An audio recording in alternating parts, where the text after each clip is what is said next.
২২ আর আমি তো কোরআনকে সহজ করে দিয়েছি উপদেশ গ্রহণের জন্য, অতএব কোনো উপদেশ গ্রহণকারী আছে কি? ২৩ সামুদ জাতীয় সতর্ককারীদেরকে মিথ্যাবাদী বলেছিল।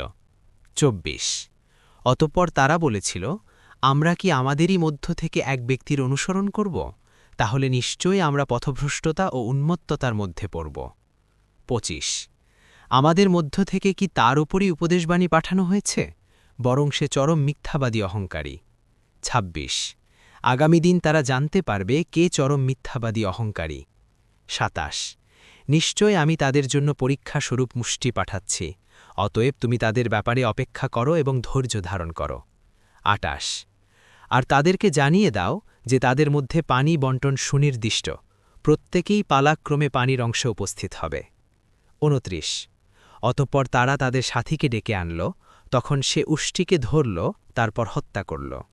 ৩০ অতএব আমার আযাব ও ভয় প্রদর্শন কিরূপ হয়েছিল।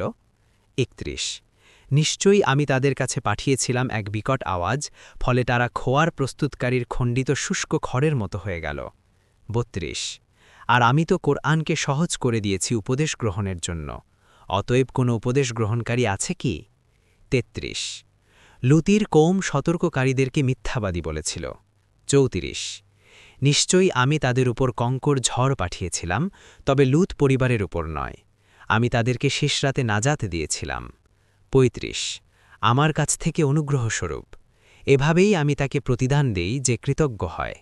৩৬ আর লুত তো তাদেরকে আমার কঠিন পাকড়াও সম্পর্কে সাবধান করেছিল, তারপরও তারা সাবধানবাণী সম্পর্কে সন্দেহ পোষণ করেছিল।